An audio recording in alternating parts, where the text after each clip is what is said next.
might remember a really long time ago we had a zoo. Does anyone remember this? And train. And a train, a choo-choo train, and a carousel. And if you go to Crandon Park now, it kind of almost looks the same. It's just missing the animals. It's got a gate. Hi, how are you? So listen, first of all, I want to thank you so much for inviting me to come out and speak to you tonight. For me, you know, just driving on the Key is always a lot of memories because 43 years ago, I was working at Crandon Park Zoo. I'm one of only 3 left at the zoo, one of only 2 left, and I'll point them out in a minute, who I originally started working at Crandon Park that are still over down at Zoo Miami now. You know, I grew up, I was born in a small apartment in New York City.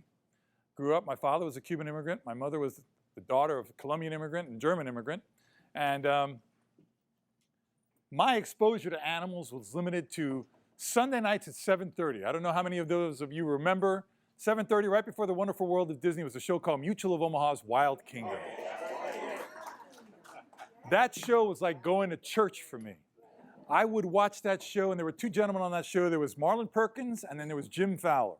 And to me, Jim Fowler is the guy I wanted to be, because Marlon would do a lot of the talking. He'd be up in the office and say, let's see what Jim is doing, you know, and he'd be going out there tracking elephants or tracking polar bears. I watched that guy rappel down from a mountain and grab a condor with one hand. I saw him jumping out of helicopters on top of caribou. I saw the guy catch a jaguar in the Amazon with nothing more than a throw net. So he was my hero growing up. I said, that's what I want to do. I want to be what that guy does, travel around the world and see these animals. And I had everybody and their mother telling me, you're out of your mind. You're a son of immigrant parents growing up in an apartment in New York City. You better come up with plan B. Fortunately, I had parents who said, listen, if you can really believe in it, if you follow your dream, you can live those dreams. And I had a couple other people to help me out. Make a long story short, about 39 years ago now, I got to meet Jim Fowler. Jim was doing a national tour around the country promoting Wild Kingdom. And whenever he traveled to a different city, he would call the local zoo and he'd ask them to bring animals. He didn't want to fly around the country with these animals and stress the animals out too much, so he called the local zoo. And when he came to Miami, now I've never been a person to be starstruck. I really have not. And I can tell you, throughout my career, I've worked with some very, very big names. You know, but I don't get starstruck because they're people. But Jim Fowler was different. So when I found out he was coming to town, he was speaking to Miami Beach Convention Center, I said, oh God, please send me, please. Here I am, this green zookeeper. I just want to meet this man. So I loaded up a couple animals, a hawk and a baby crocodile, and I headed down to the Miami Beach Convention Center, and they said, oh, you're here to see Mr. Fowler? He's in the dressing room over there, and there's his name on the door, and I knock on the door opens, and he's almost as tall as I am, except he's a bigger guy too. And he's got this great baritone voice. He goes, you must be Ron. Make a long story short, he became one of my dearest friends and my mentor for over 30 years. He took me under his wing. He taught me how to work with animals in many ways. More importantly, he taught me how to present animals. You know, today, I don't mean to be, we got people who are all caught up in sensationalism, okay? We're losing our touch on reality. You know, the shows we see today, as opposed to Wild Kingdom, which planted a seed in me that made me fascinated with nature, made me want to learn what I could about these animals. I wanted to go out and explore when I watched that show. Today's shows are like when animals attack, the world's deadliest, you know, river monsters. Everything is sensationalized. When Shark Week first started, it was a great show. It showed all the incredible things about sharks, you know. And listen, I've been in the Galapagos swimming with 200 hammerheads swimming over my head, and I wasn't frightened one bit. I was in awe. I'm thinking, this is beautiful, it's amazing, and the sharks never bothered me. I've gone swimming with sharks in the past, never a problem. That's what that did in the beginning. It educated, inspired you about the wonder of sharks. Now the show has turned into Shark Attack Week. It's everything showing shark attacks. You know, I'm fortunate to be a wildlife consultant for Good Morning America and for the Today Show, and every time there's an alligator attack, they call me up to make a comment on it. So I go on Good Morning America, and I try to kind of put water on this fire of these people saying, oh my God, the alligators are out to kill us all. They're not. Okay, do you realize there's over 1 million alligators in this state, folks? 1 million. How many attacks do you hear? And when there are attacks, more often than not, they're mistaken identity.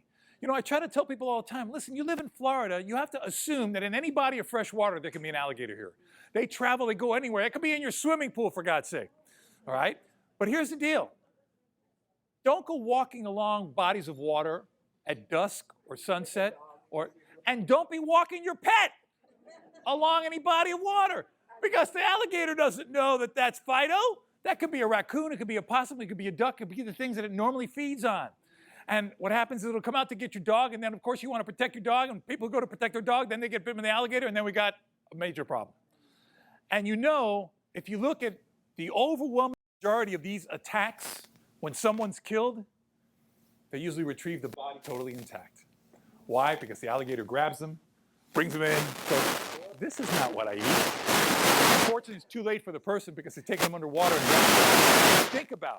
Think about it, folks. The overwhelming majority, they find the entire carcass. If the animal's going to eat somebody to kill you, it would tear them up. Now, there's exceptions. There have been some times when big gators have taken a person and eaten them.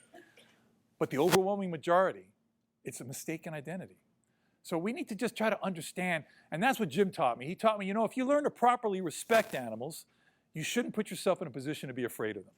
And I say that all the time. Now, have I been hurt? Yeah, I've been hurt, but it's always been my fault. It's always been my fault. And a lot of times it's worked out for the best. I'm going to tell you my favorite story. About 35 years ago, a little over 35 years ago, I was moving some crocodiles, but I was young. I'm a guy. Young guys tend to be stupid, okay? Because what happens is we tend to think we're indestructible, we think we're cool, we think we're immortal, and we get careless. And I got careless moving some crocodiles. I just thought I was Joe Cool and I could do this without, oh, look at me moving those crocs. Well, I messed up and the crocodile bit me in the hand pretty badly. So I remember we had to put a shovel in his mouth to open his mouth so I could get my hand out. I got my hand out, we got to go to the hospital. Woo, woo, woo, woo, go to the hospital. Shovel. That's the only way we can get his mouth open so I could get my hand out because he wouldn't let go of my hand. Luckily, I had some guys with me who jumped on him right away because the instinct would be for him to do this and rip my hand off. So, get to the hospital. They have to have surgery on my hand. I'm in the hospital a couple of days, and now I've got to go to physical therapy. And I remember going down to physical therapy, and I'm thinking, oh, this is going to be terrible. And the door opened, and the most beautiful woman I've ever seen in my life walked in. She walked in, and she went, hi, I'm going to help you with your therapy. And I went, thank you, God! And a year later, I married her. And that's 34 years later. You just started. And now, I get physical therapy for free. Anyway, the bottom line is this. Animals are not out to get us, okay? They really are not out to get us at all. Animals play an important role in our quality of life, folks. I mean, and I don't want to come across as some extremist, okay? I believe extremism in any form is dangerous. If there's a roach in my house, I kill it, okay? I'm not one of these people, oh, no, it's got to live. No, it's dead. It's in my house. It's made a fatal mistake, okay?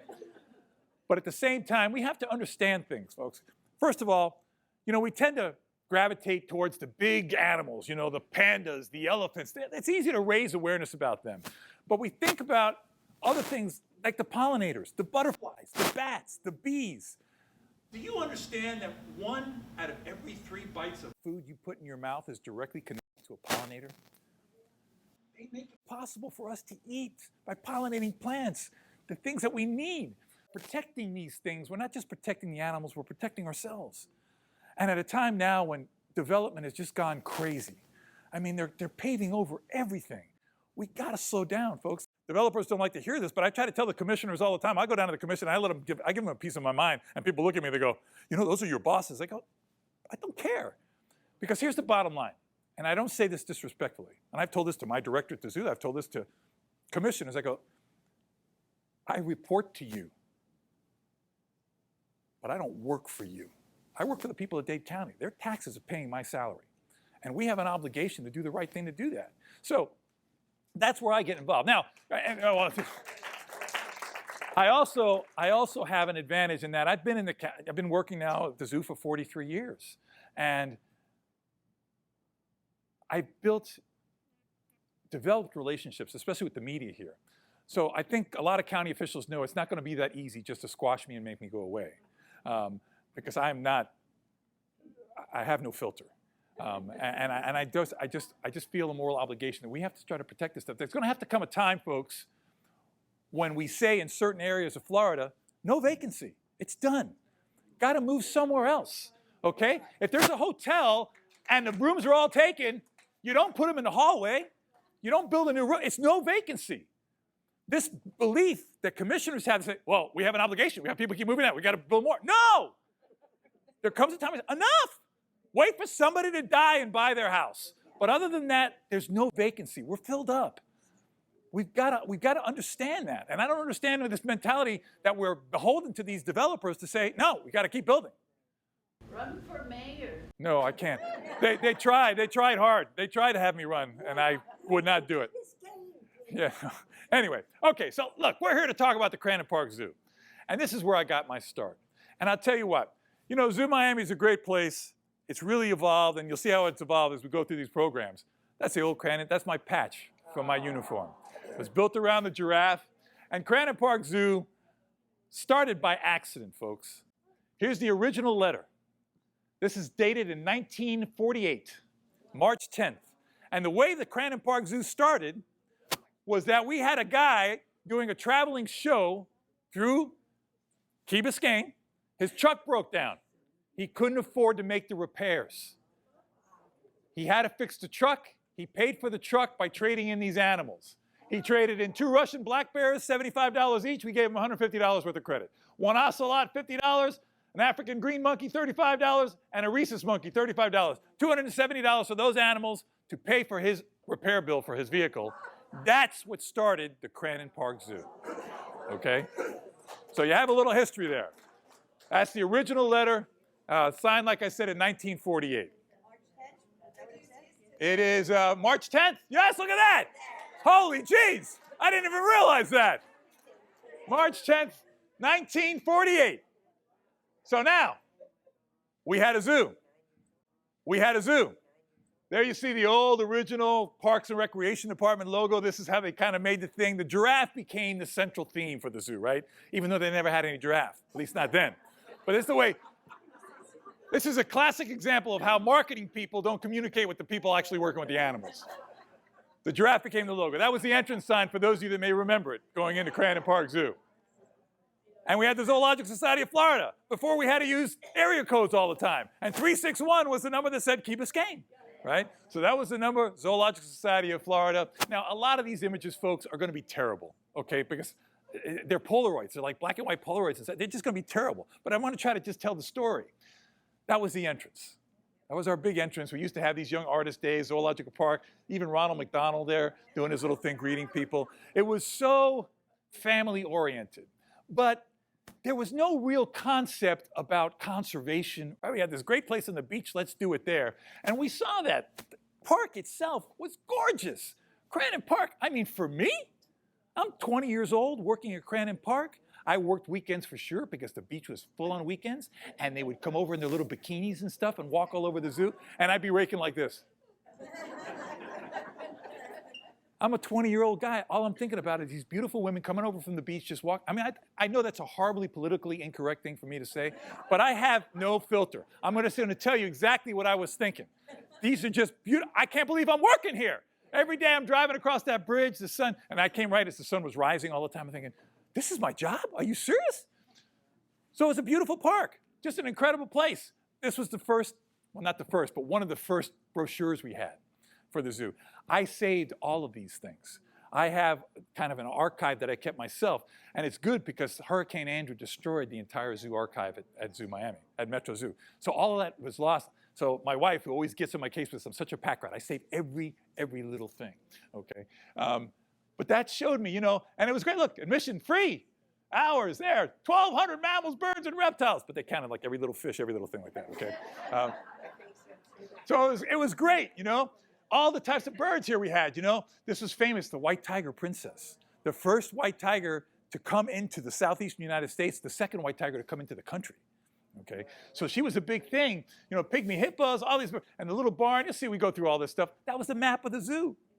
little things there. You walked in, right? Through the parking area, you walked in, you had the reptile house here, then you had the Galapagos tortoise pen here, and you walked, well, I'll go show you all that stuff. But look how fancy that map was, right? That's how we did it. And then we had the train. I can't tell you how many people have come up to me and said, God, you need to bring the train back to the zoo. Now that we decommissioned the monorail, people were really bummed because there's going to be no more monorail at the zoo. But that was the original train, okay? And it would go around both sides. This is actually from an old postcard that I found of the train going around that side. And it was a very, very popular feature of the zoo. You had these pamphlets that showed outside of the zoo is where they had the carousel. The train would go outside of the zoo. You had this little boat ride, all the cabanas that you would rent. Crandon Park cabanas available year-round. This is all stuff that I saved, okay, from little things, archival stuff that I found. We had a record. They made a little record. We had this chimp who we raised like a little kid, which you would never do today. That's horrific to think that we did that. But he became kind of like this mascot for the zoo. We had this record that he played, and then it was Go-Go the Clown. And Go-Go the Clown is Freddie Cohen, who's still there.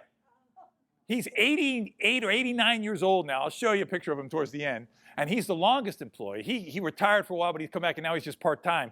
But, from the time he started to work to now, it's been 60 years almost, okay? And then we did this. I love these days. This is Miss Universe, where we had them come to the zoo and they'd all pose around the zoo with stuff that we just did. Again, today, the people would go, oh, so offensive. You're just objectifying women by doing this. And I said, I don't care. It's just beautiful. It was just great. I'm 20 years old. We bring them in, but it got worse, folks. It got worse. No, it got worse. We put the lady with the bikini. Said, come on, we had tigers born at the zoo with the baby tiger cubs. Let's get the lady in the skimpiest bikini. Hold the tiger cub out on the beach. This photograph looks like, oh, it's so pleasant, right? The tiger cub is stressed out of its mind. It's going, and she's like, okay, take the picture, take the picture. But again, it shows the mentality that we had back then. It gets worse than this. This was my least favorite one. This one, it bothered me because she got on top of the animal to take this photograph. Oh, no, this wasn't it. This was Miss Miami coming in. This is when the elephants were brought in. Ralph Scott was our biggest benefactor back then. He was a huge benefactor. And he brought in these 2 Asian elephants, has 2 or 3-year-olds, and that's Dollop, the one that just recently passed away on the left-hand side. The massive that I was with him almost all of his life. He died at 56. He's a very old elephant. He had an incredible life. Not that it wasn't sad that he went away, but there's that old saying, a life well lived. And he lived a good life. That's him when he first came in with Setna, okay? He's the one on the left. So, and then we had Miss Miami. We did these typical stunt things that we would never do today. Never do today, but it shows the mentality. This next one is the one I'm talking about. We put a Playboy bunny on top of the tortoise. Can you believe this? I know people are shivering out there, right? You're going, oh my God. In all honesty, he doesn't even feel that because they mount each other all the time and they weigh 400 and 500 pounds. So he's like, this is a cakewalk. But still, a Playboy bunny on top of it, come on, what are we thinking? Yeah, I know he does look like he's smiling. I was going to say something that was totally inappropriate, so I didn't say it. But it just gives you an idea of how things were different back then, okay? Very, very different. Dr. Gordon Hubble. Dr. Hubble was one of my heroes. We had the exact same birthday, 25 years apart. So that would make him 88 today. He lives in Gainesville. I still keep in contact with him every now and then. He's still alive. He still has his whole shark room. He moved up into Gainesville, has his whole shark thing that's unbelievable. So he took me under his wing here, and he allowed me to kind of, shadow him when he was doing all the surgeries. He taught me all about sharks and shark teeth, and my wife knows I got him at the house. I've got some big, I went fossil hunting with him into Bartow Mines. We went getting shark teeth together. He and I had a very, very, very strong relationship, still do in a way I don't get to see him much, but he also started me on my massive hobby, and that is collecting skulls. Skulls. I have over 400 different animal skulls at my house. Most of them were packed away because my wife won't let me put them out. But I learned so much from skulls. He taught me how to clean them, how to articulate them, put them together. I got a lot of my skulls from him when he moved. He gave me a lot of his skulls. So Dr. Hubble really is a person who was a huge influence in my life. Big Key Biscayne, lived right out there on Buttonwood Drive. And he and his, Kate was his wife, yes. Kate and his son was Stephen. Yeah, are they still both alive? Yeah, oh yeah, they're still both alive. Dr. Hubble went through a little bout of cancer, but he got through it, and he was fine. And he had a heart attack, but he also got through that, and he's fine. He's still doing his shark teeth and doing pretty well. He's still as cute as he was then? He's a pretty good-looking guy. He always had the blue eyes. Remember, he always dressed in blue. He always had that blue Caprice or Chevy Impala. It was always blue. Everything was blue with Dr. Hubble. Yes, Lynn. That's right. Boy, this is great being out here. It's like all history stuff. That's Mrs. Scott. That's Ralph Scott's wife. And she would bring the people from India when they brought in the elf, and she would get to do anything she wanted because this guy was giving what was, comparable today to millions of dollars. I mean, he was really, and he was very well connected. He was actually a big game hunter, but he decided, no, I want to save these animals. I want to bring them over, and that's how he started the whole thing. Bodo Metzler. When I started, he was the longest tenured zookeeper there. He was a German guy. He looked very Latin, so I thought he was going to speak Spanish when I saw him. And he has like the strongest German accent here. And he always, and he had this thing that we did with the chimps back then, This is a chimp. His name was Colonel. Colonel was a chimp that ended up actually making it all the way to Zoo Miami, or Metro Zoo at the time. And he had these things that we would never be allowed to do today. Okay, we're not allowed to do any of that stuff today with the animals. And he raised Colonel to the point where he could get in and be with Colonel. We would never do that because a chimp would grab and pull your arm and strain you through those bars like a sieve.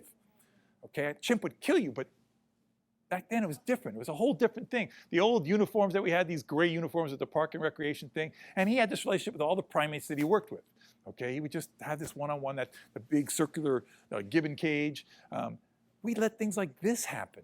We would never let this. You know how dangerous this is? That monkey could easily just bite this little girl's face. But back then we didn't think about it. They just did it. They just did it, and they don't understand the consequences. So it just gives you an idea of what we were going through back then and the mentality that we had. We had penguins! Who has penguins at a zoo in Miami? And I know exactly where that is. I know exactly where that exhibit was. Okay? We had a lot of animals that we would never have today, if for no other reason, just because of the climate. But also there's really rare stuff that we had back then that we could never get today if we wanted to get it. Okay? So I tell people there's penguins at Crandon Park Zoo on Key Biscayne, right off the beach. People didn't believe me, but there's the photograph to prove it. Sea lions. We had a sea lion tank at Crandon Park. Okay? You know what that is? It's an echidna. That's one of only 2 egg-laying mammals in the world. An echidna. We had an echidna at the zoo. This was before my time. I never saw an echidna because I would have freaked out. Excuse me? Echidna. Echidna. No, it's a monotreme. It's a totally different family. It's like with the platypus. It lays eggs. It's a mammal that lays eggs. I can't believe we had it.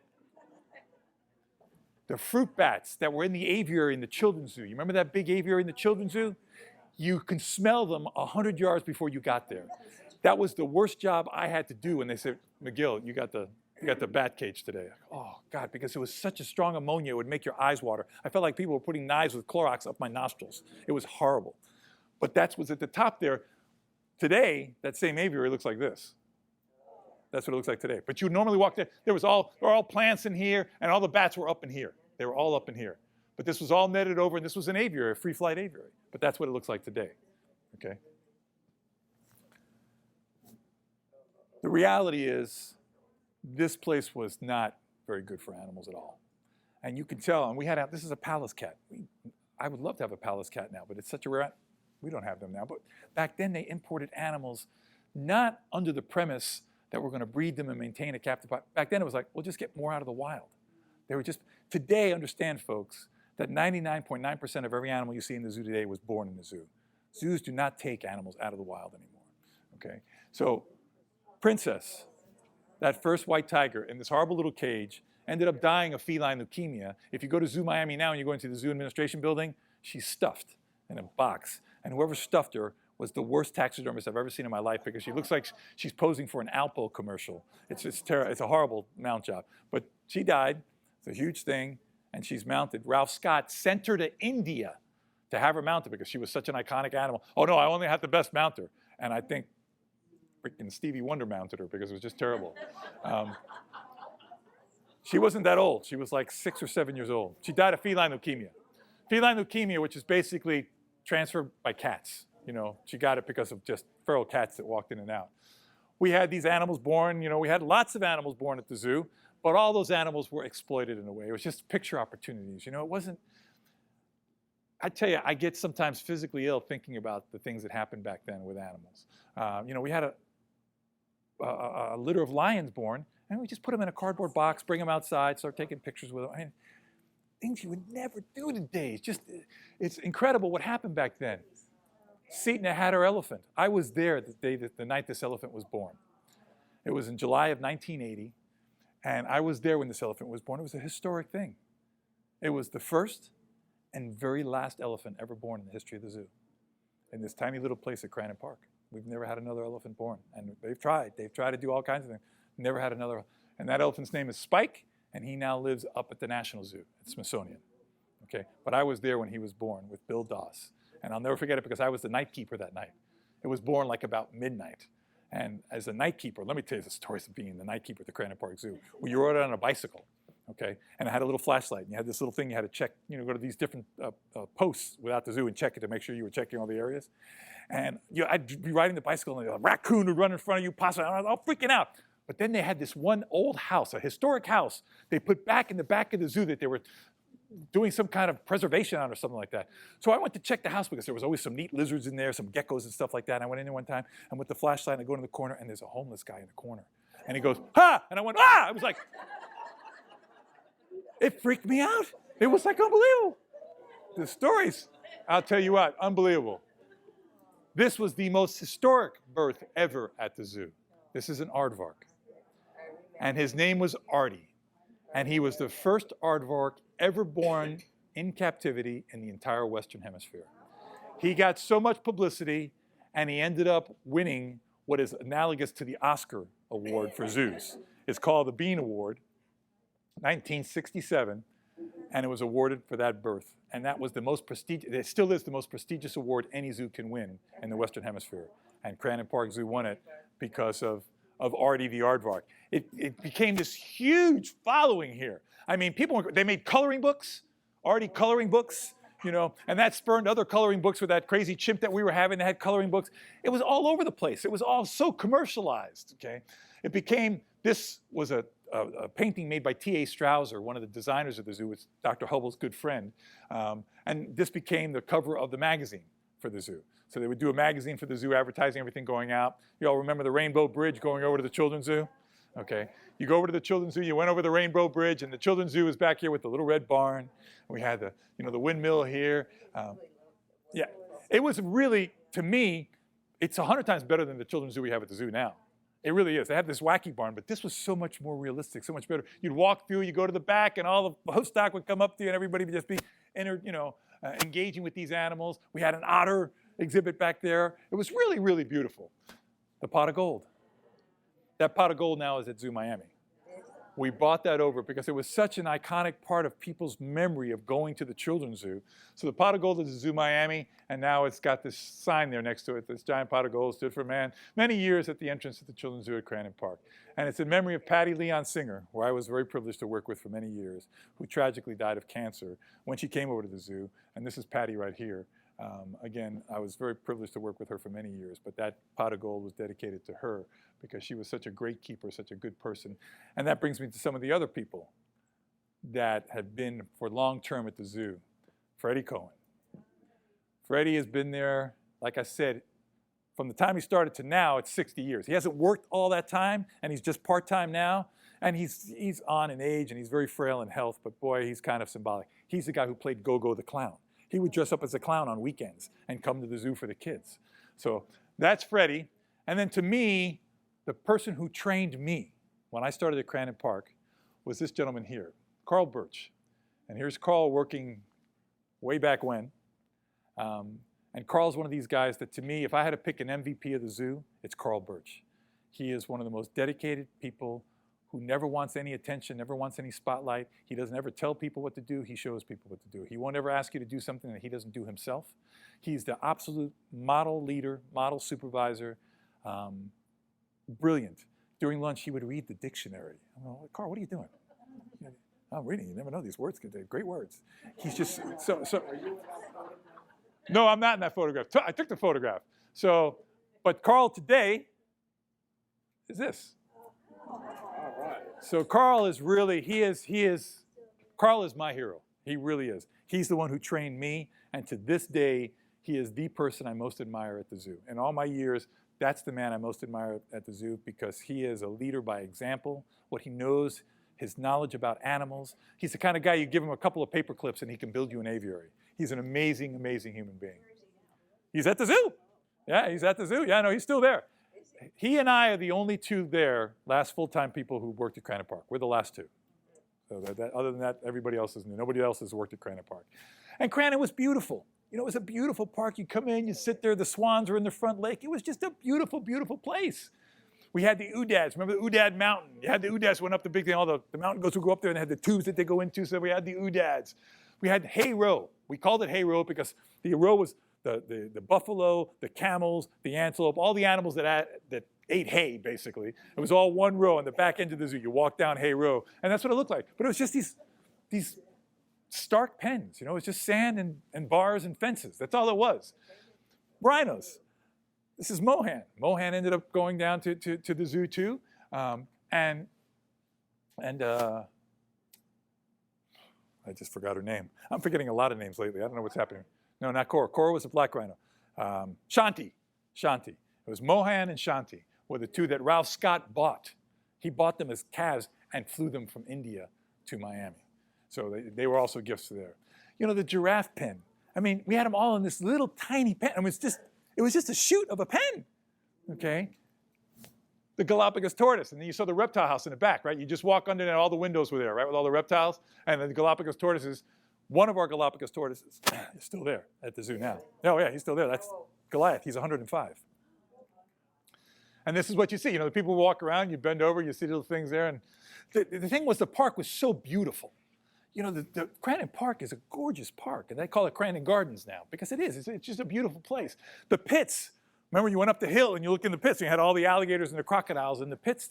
And then we had, on the back end where the elephants were, we had what we call small mammals, where you also looked in pits. We had things like a pygmy hippo, the capybara, and it's basically looking into pits where you had the animals kind of, you know, you walk above this walkway and you're looking down into these pits. We don't have exhibits like that anymore. And then there was Lemur Island. That was in the middle, across from where chimps were, and there was an island, and the way that we had to service it, we had a little boat with a rope that went out to the island.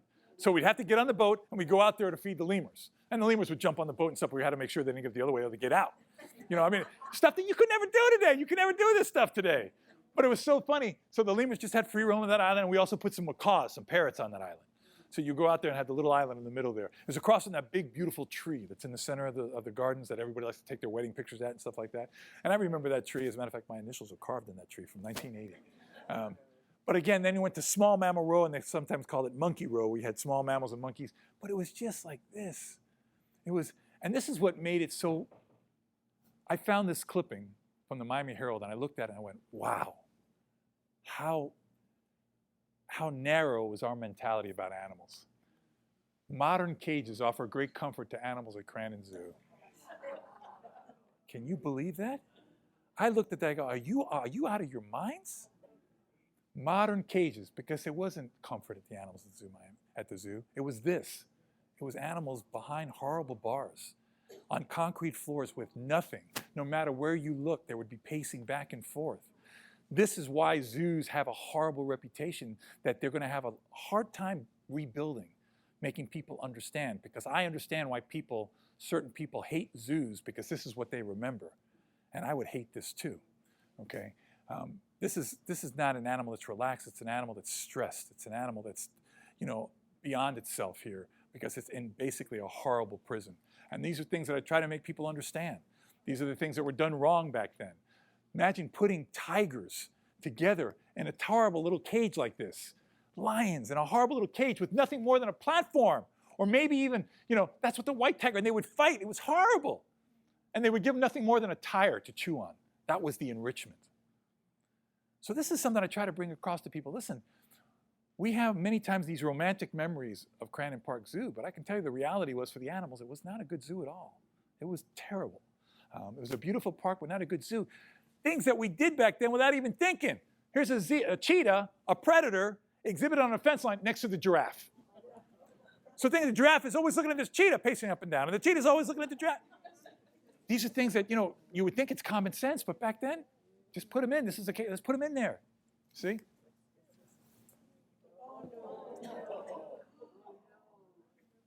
That's Mohan. That's Bill Dawson. There's Ralph Scott and his wife. They brought him over. Ralph Scott said, put the card on him. I want to ride him with my wife. So I'm trying to open your eyes as to what happened back then. It was very, very different. And I have fought really hard to change this. And I try, when I speak to kids at schools and stuff, I try to make them understand why some people hate zoos. Because a lot of kids look at zoos today, they just start to say, well, I love the zoo. I love going to the zoo. I love learning about these animals. It's a different thing. But back then, zoos weren't that good. But we try to get things better. This is an interesting photograph. This is 1963. Hurricane Flora. 1963. And what did they do with the cranes? They put them in the public bathrooms at Crandon Park. 1963. 30 years later, almost 30 years later, we did the same thing with our flamingos. And that photograph I took has become one of the most widely spread photographs in the world. I have made more money selling that photograph than you could ever imagine. But what I want to point out was, it wasn't an original idea. People to this day think it was an original idea. They think, oh my God, those people in Zoo Miami are so smart. Look, they used the public restroom to put the flamingos in. No. In 1963, the folks at Crandon Park realized to use the public restrooms to put the demoiselle cranes in too, and save their lives. The irony is that it was the Hurricane Betsy, I think it was, that devastated Crandon Park. We lost over 100 animals that drowned because the water level got up and there was nowhere for them to go. So we always think about the winds and stuff, but there was such a surge from Betsy at Crandon Park that we lost a ton of animals. And that's where the big thing came, we gotta move. We gotta move. Excuse me? Which animals died? I don't. I do know there were some big animals, like a camel. There was some big, I wasn't here at the time. But it's 1963, 64, something like that. I was only 3. So that's when it started. This gentleman, Harris Stewart, is Carl Birch's uncle. And he was one of the first presidents of the Zoological Society of Florida. And this is starting when they passed the zoo bond. And that's, this is 1972, December 1972. He said, we worked hard, we got this thing, we got to keep on going now. And that's when it started the whole thing, a new zoo. They started a whole campaign. Got to have this new zoo. We got to get off the island. The island is too dangerous for hurricanes. We got to move on over. We all know what happened with Hurricane Andrew. That's the irony. But they did this poster. I'm Frances, move me. Frances was supposed to live at the Crandon Park Zoo. We got to move her to a safe place. So that was the big campaign revolved around Frances. And I remember, because I grew up, once I moved to Miami when I was 12, 5 miles west of here in the Redland, West Kendall actually. And I remember seeing that sign and thinking, that's what I want to do. I want to work at that zoo. But it wasn't built yet. But I knew the bonds had passed, they were going to build it. So I told my parents, I said, I want to work at that zoo. So I applied for the zookeeper job at Crandon Park, thinking if I get there, I'll have my foot in the door and we can move on over and I'll be in the door. And that's exactly what happened. And I left in my senior year at the University of Florida. I got the call that said, okay, you want the job, but you got to come now, which means I had to leave in my senior year. My father had never been to college. I was the first person in our family to go to college. And I told my father, I'm leaving, I'm going to start as a zookeeper. And I remember my father's mentality is the zookeeper mentality. And he said, in his horrible Cuban accent, you going to leave school to shovel shit? And I said, Pop, it's a lot more than that now. It's a lot more than that now. And I wanted to just, I knew I needed to get my foot in the door, and I wanted to work my way up from the bottom up as a zookeeper. And I did that, and some of the proudest days of my life are working as a zookeeper. And that's where I got the job, starting there. And once that passed, it was like, okay, Now we got the move, the Noah's Ark. How are we going to get all these animals on Crandon Park, Key Biscayne, all the way down to South Dade? And that was, to be part of that was such an experience that'll probably never happen again like that. You know, we're moving hundreds of animals. That the giraffe, we had to make these custom crates because they had to stick their heads out of the top, right? We had to load them up in these trucks with cranes and the driver like looking around. And then we're going around down the street with these things. And I remember going down US 1. I'll never forget that all my life because I was standing back here. Okay, we're going down US 1 to giraffe, and people coming north as we're going south, all you hear is because people go, that's a giraffe. Oh, geez, and they hit the guy in front of them. You had all these bumpity bumps the whole time up there. And we had these police escorts, you know, it was unbelievable going through these areas. And then when we went on the turnpike going through the toll booth, that was the best. This was the best. Where else are you going to see that? And you'll never see that again because now they build the crates so they're all enclosed. They build these huge crates so people don't see because it caused so many accidents and so many, you know, rubberneckers that they couldn't do it again. But I remember taking that picture because I'm in the vehicle with another giraffe, okay? And we got these police escorts and we're going through the toll plaza and this guy's going, what the hell is that? It's like, you don't ever forget this kind of stuff. It was just historic to be part of that, to go through these areas and do it. It was really incredible. And then we opened the preview center. That was in July of 1980. We opened the preview center at the zoo. We then closed Crandon Park. And that was a great time when we closed Crandon Park. I got to be honest with you, because then we just had a run of the park to ourselves. I would go out there. I'll give you guys a secret. If you guys are into fishing, get some smelt and go in any one of those lakes. The biggest tarpon on the planet are in those lakes. And I would catch tarpon all night long. Me and a guy named Michael Gerlach, we would just go, we catch and release the whole time. Those lakes are full of some major big fish that I don't know if they got stranded in there when the hurricane came and the water level got high and all the fish went in, and then when the water level down, they got stranded in these lakes. But they really, really are doing well. And this was the official invitation to the grand opening of Miami Metro Zoo, December of 1981. And that was a big, big, big thing. Those are the official passports they gave away. This is when we did have stuff big back then. They had big budgets when we first opened the zoo. Yeah, well, so what used to be this is now that, okay? What used to be this is now that. What used to be this is now that. And what used to be that is now that. So you can see how far we've come. It's not to take away from the tremendous history of this zoo. The things I learned at that zoo were incredible. The things that inspired me to do different things at that zoo. You know, we now have our zoo. It's a zoo I'm very proud to have been part of for so many years. But I will tell you this. You as the public need to demand more of zoos in the sense of conservation. I didn't come to work at the zoo 43 years ago to work for an attraction. My firm belief has always been in conservation. I remember Jim Fowler drilling in my ear, don't exploit animals. You know, use them as a tool to get people to care. There's an old saying that says, in the end, we protect what we love what we understand, and we understand what we're taught. I believe it's our job at the zoo to teach people to understand and in turn love animals. So I try to do that everywhere I can. I try to tell people how in many ways animals are similar to us. You know, for those of you, I know some of you came up to me about this talk I used to do called Sex and the Animals. It was a very adults-only explicit talk, but the goal of that talk was to show people that animals, even in our most intimate ways, are very similar to us, even on our most intimate moments. And I thought if you could understand that, you would learn to care about them, you see. I don't want to come across as some extremist. Like I said, there's no single life that's more important than a human life. That's not what I'm trying to say. But what I'm saying is by protecting animals, we are protecting ourselves. And those are the things that I've learned working all of these years at the zoo. It's been something that I feel incredibly privileged to have been part of. I never dreamed in my wildest dreams I would be traveling around the world the way I've been able to do, working with animals, doing the documentaries, connecting with kids, speaking to kids. You know, I carry a bit of a chip on my shoulder because I get a lot of credit that I don't deserve. We live in a very shallow society, folks, especially the young generation. You know, they're all caught up in celebrity. If they see you on television, they hear you on the radio, they think you're important. I can tell you that couldn't be any further from the truth. I can tell you a lot of the famous people I've seen on television that I've met in person would really disappoint you if you met them in person. It's the people behind the scenes that write their scripts, that do their work, that all they do is just kind of regurgitate information that's given to them from the people doing all that. They deserve all the credit. And it's the same with me. You know, people come, oh, I love the work you're doing at the zoo. I don't work at the zoo anymore. I used to work really hard at the zoo, but I just now tell the stories about people who are working at the zoo that you don't see.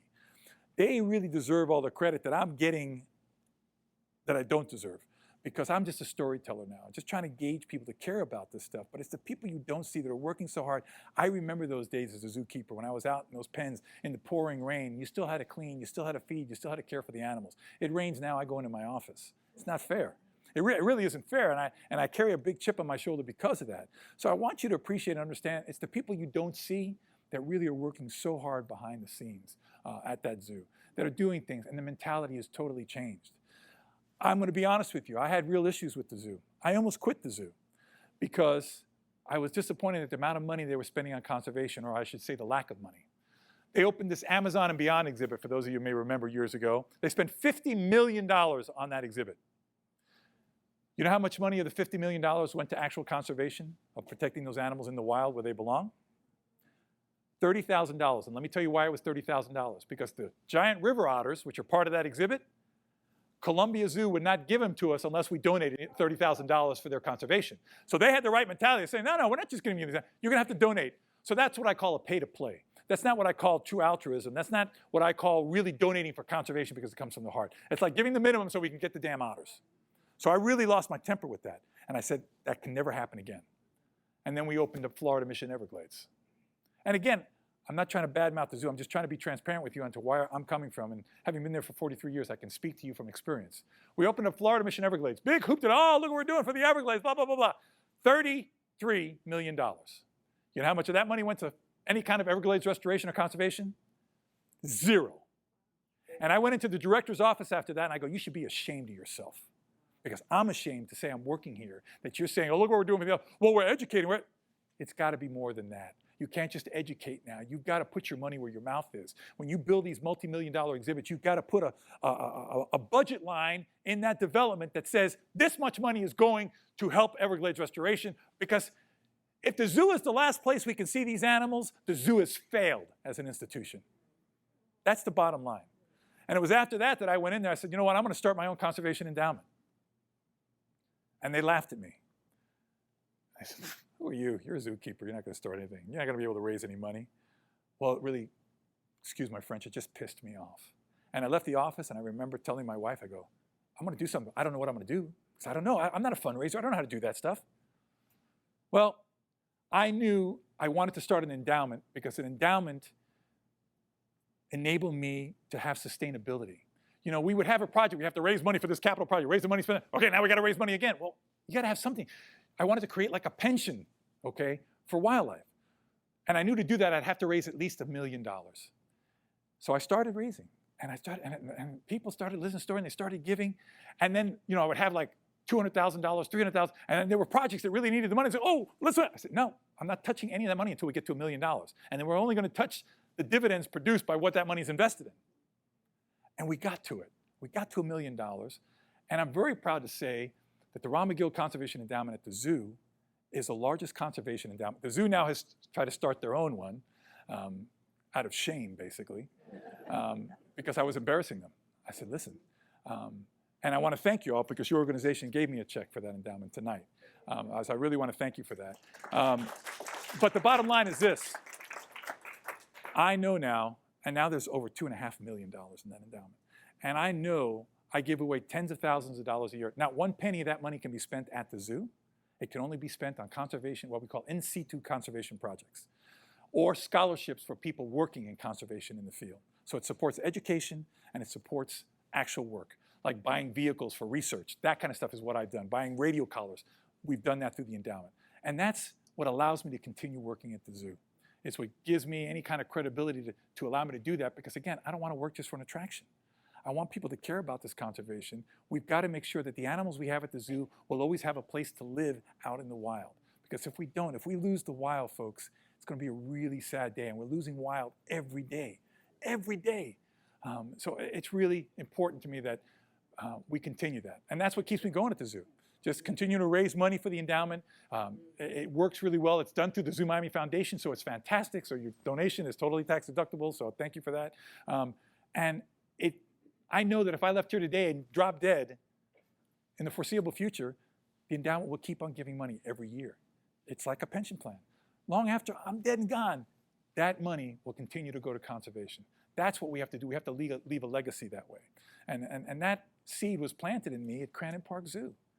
That seed was planted in me when I worked around those animals. And you know, when you see something eye to eye, it's different than looking at a photograph or looking at a television show. When you look at an animal eye to eye, man, it makes such a powerful connection.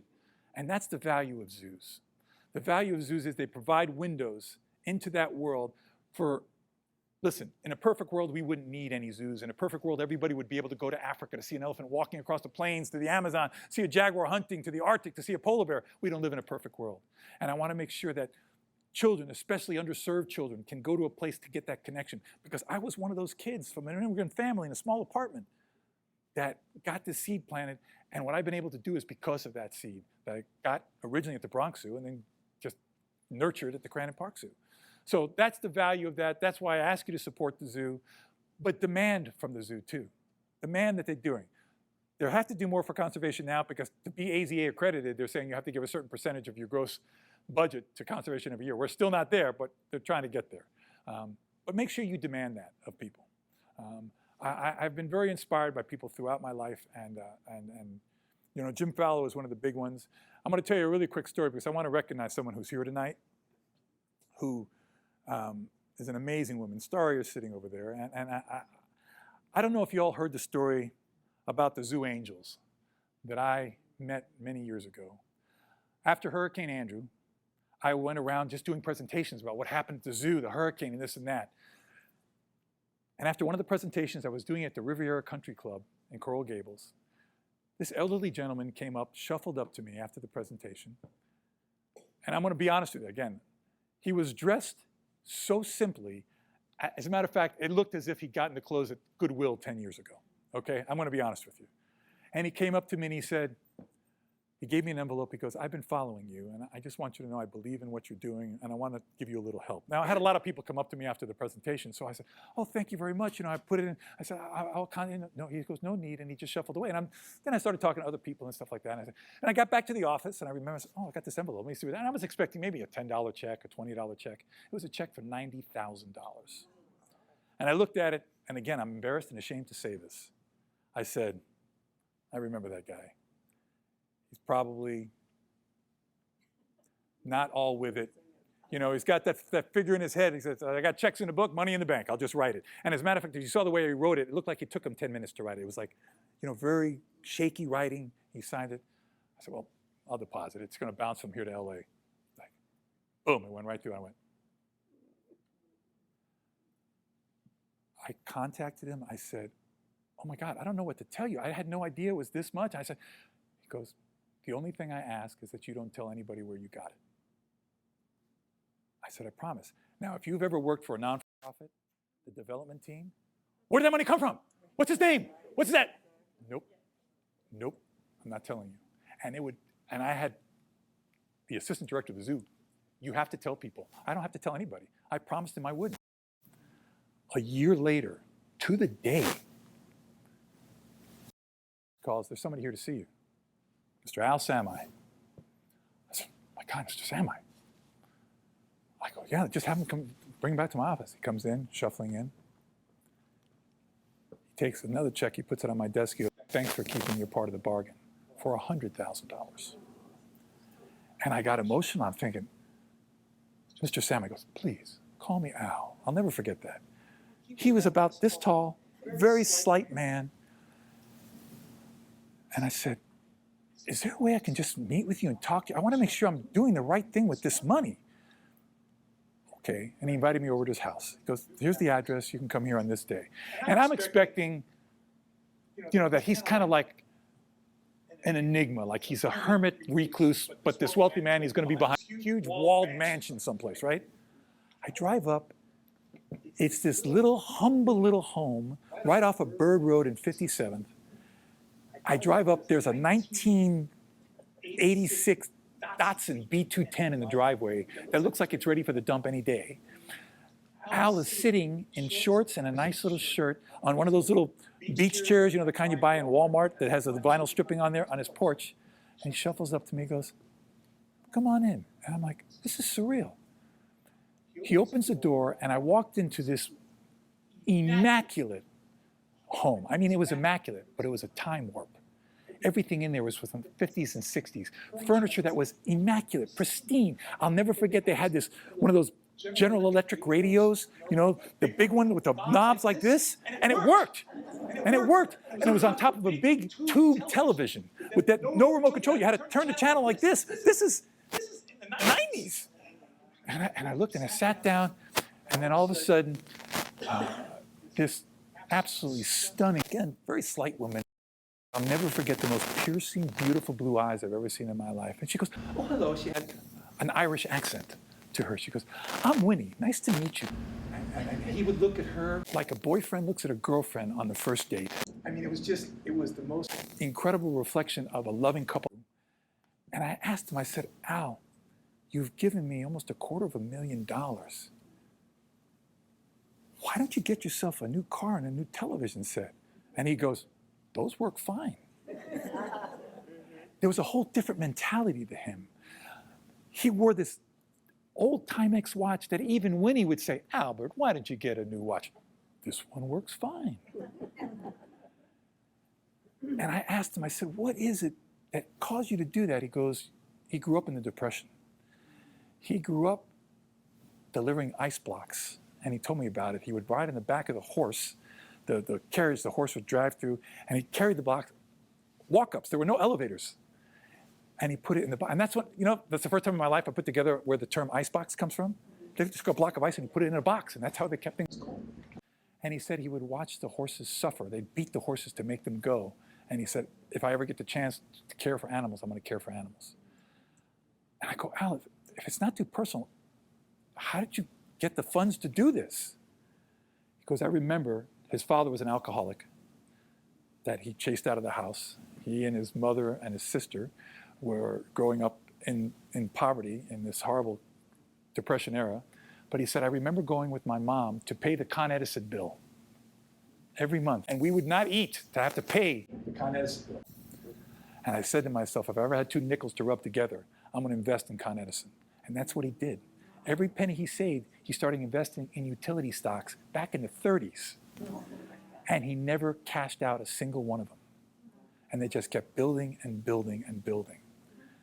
And he said, money is to help those that need help. One thing, they had no children. They really didn't have, they just had each other. Every night they would do a jigsaw puzzle on the dining room table. And when they were done with the jigsaw puzzle, in their house they were all framed. They framed the jigsaw puzzles and put what they did together, okay? And it was just amazing. But I stayed with Al and Winnie, and I helped them. Every day I would go and visit. I held his hand as he took his last breath. One of the last things he told me was, "Please take care of me." He didn't want to die only because he didn't want to leave her. He was afraid of leaving her. It was just, I'm telling you, it's a love story that I wish I could write a screenplay for, because it was so beautiful. He took his last breath, and one of the things he also told me, he says, "Don't worry about this because there's no pain." Because after Al passed, I got a call from the attorney to come to the zoo. To come to his office with Winnie. We went to the office, and he read the will. I leave the house, and it was just like $250,000 to his wife. Wow. And I leave the rest of my estate to the zoo in the name of Ron Magill. And Ron Magill is the only one who can say how that money's spent. And if Ron Magill leaves the zoo, the money goes with him to whatever animal organization he says. And he put the stipulation in the will. And I'm like, my God. I had no idea what it was. And the attorney tells me, it's $3.5 million. If you go to the zoo today, the amphitheater is called the Sami Family Amphitheater. It's named after him because he built it. Those two were the most remarkable people I've ever met. When she passed, the day before she passed, she had been 2 days, literally like in a coma. she wasn't responsive. She was just in her bed in a coma. Actually, the day before she passed, all of a sudden she woke up and she sat up. Like, it scared me. I was like, oh my God, what's happening here? And she smiled and she went, Michael, Albert. And then she closed her eyes and she went back down like that. The hospice nurse was there, and I looked at her, I'm like, who's Albert and Michael? She goes, that's her brother and her husband. And, okay, get a grip of myself. She said to me, she goes, she'll go soon. Her angels have come to get her. And she did. The next night she went. And I gotta tell you, those two people made such an incredible impression on me, on what altruism was all about, and doing the right thing, and never wanting any credit. I told him when he was sick, I said, if you think I'm not gonna name something after you at the zoo, you're crazy. And he goes, well, after I'm gone, it's okay. Maybe they'll remember my name. I'll never forget him saying that. But Winnie did the same thing. She left her entire estate to the zoo to help animals, to help them do the things that we need to do to protect them. And I remember sitting with Winnie years after Al passed, and she would say what a great life they had and the things they did. And she would then get very somber. She said, we had so many good friends, but they're all gone now, except the starter. Starter was one of Winnie's closest friends, a woman who obviously been very successful, lives here in the Key, but they both started together as waitresses at the Harbor House many, many years ago. And I remember telling Starter, and she said, oh my God, we have to get Winnie out. But Winnie was to the point where she didn't want to go out anymore. We tried really hard. But I really appreciate Starter because she always brought a smile to Winnie's face when she spoke about those things. So I guess the lesson here is never take anyone for granted who you meet. You don't know how they could change your life. Those people will always be angels to me. They're the most incredible couple I've ever met in my life. I've never met more altruistic people in my life. And I owe them a lot. So now on a more positive note, well, not as positive, but anyway, more happy note, I was just bring you here. I was going to bring you something. One of the things that I took when I left Crandon Park Zoo. This is the original sign. Every one of our signs was hand painted back then. That was Mohan's sign. So when they left the zoo, I said, you know what? I did, right? Good for me, because what they did, you know what they did with all the other ones? They destroyed them. They just tossed them out. So I was glad I saved this. And those of you may also remember, I just got this from a friend who's a patient of my wife. My God, you're going to remember this is the best. Do you guys remember the key? The key that you put it in the boxes and it would tell you about the animals. The chimpanzees from Africa. This is a Crandon Park Zoo key. So these are all great things. You know, folks, people always ask me, they go, Ron, if you had a choice to go to the past or the future, which way would you go? I'd always say the past. Great memories that I didn't appreciate as much as I should have appreciated back then. My wife and I have been so blessed to meet so many great people, to travel around the world, to work with this wildlife, to be invited to speak to people like you all. The Key has been such a beautiful retreat for us in many ways. You know, we get to go to the Key Biscayne Yacht Club every now and then. I got to tell you something, what they did at that yacht club is unbelievable. The restoration they did at that place is unbelievable. But, you know, I just want to thank everybody because I never dreamed as a little kid that I would walk in places and people would even know who I was. And people ask me sometimes, you know, we'll be at dinner and sometimes people come up and they want a picture or something like that. And people go, doesn't that bother you? I go, how could that bother me? I'm a kid who grew up in an apartment in New York City. If you had told me I was a kid that people could come up, I'd say you were crazy. So to be part of this community is really a wonderful, wonderful thing. So I want to thank you for that. I have spoken way too long. Oh my God, I'm sorry. So thank you very much. You got questions? Sure, I'll take whatever questions. I know Jack very well, and Jack is, he's very sick. He's a matter of fact to the point now he doesn't even know his daughters. It's really sad. I know Jack and I were good friends, and my wife knows Jack. Jack and I did television documentaries together. I used to do the Letterman show with him many times. So, yes. Dr. Ron Samsel. Absolutely. Dr. Ron Samsel was the vet under Dr. Gordon Hubble at the zoo. If I had known, I would have put pictures. I had the pictures of Dr. Samsel there. I don't know where he is. Samsel is in Gainesville too? Oh, wow. It was published in 2006. It ended with like, oh, we're going to save it now. They had all these ideas on how to save the Everglades throughout the whole book. And at the end of the book, they're saying, well, this is the solution. So what's happened since 2006? Well, a lot has happened. I'm going to be honest with you. And I tend to be skeptical of things. But I'm going to tell you, the money that has now been invested in what they're doing in creating the reservoirs to clean the water and to move the water the right way, it's the single most expensive restoration project in the history of the world that has been allocated that money, both federally and statewide. I cannot say enough about my optimism that things are going to get better. And I have seen it in the last couple of years. The bird populations have started to really grow. Fish populations are doing better. The problem now is just getting that water level right. Because the problem is they were keeping water and flooding the islands, and the islands were dying. And when the islands die, everything's going to die in the Everglades because they need those islands. And did the sugarcane plantations come under control, or are they still polluting? They still have a bad impact, but it's been mitigated considerably by these reservoirs that they gave conservation easements to protect the water and filter the water to make it clean so you don't have this nutrient-rich water that's causing all this red tide and algae blooms and all those other things. So there's progress there. I will tell you there's progress there. Positive in stopping the expansion of the west? Absolutely, there's a positive. There's a huge positive. This thing when they just expanded the UDB, the urban development boundary, was pathetic. I lost my mind over that thing. I'm having another issue right now at the zoo because they want to build this Miami Wilds, which is a water park and a hotel in that thing. And I said, no way. I said, look, if they want to put a small water park there, that's fine. They're going to develop that anyway. But to put a hotel there, to make it a 24-hour operation with lights and sound and everything, you can't do that. So I already told the developer, I'm going to go, and I was told by my county bosses, you're forbidden from speaking about that. I said, you can say I can forbid as a county employee, but you can't tell me what I can do as a private citizen. I don't know if you all saw the thing with the Calusa rookery.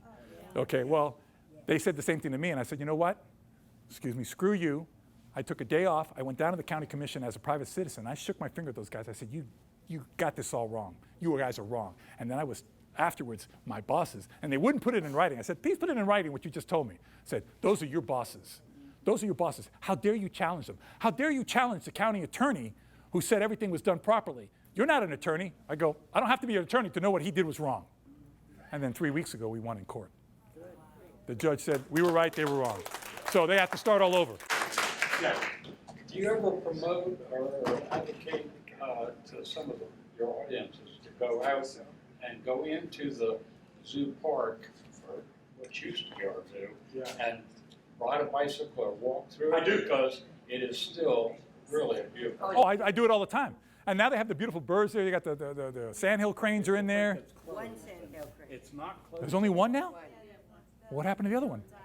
Oh. Well, one broke a leg or something, and they took it to the vet, but they. Oh, I didn't know that. No, I know. I took my wife there the other day. You know, I love that place. I was just telling her the memories. So this is what I did here. This is what I did here. This is what I did here. I mean, it's just great memories. I just can't believe it's been 43 years since I worked there. I mean, the time, like they say, it's like a roll of toilet paper, man. The closer you get to the end, the faster it goes. So, yes, ma'am. Well, I grew up on Biscayne, and I now have the privilege to work at the Marjorie Stoneman Douglas Biscayne Nature Center.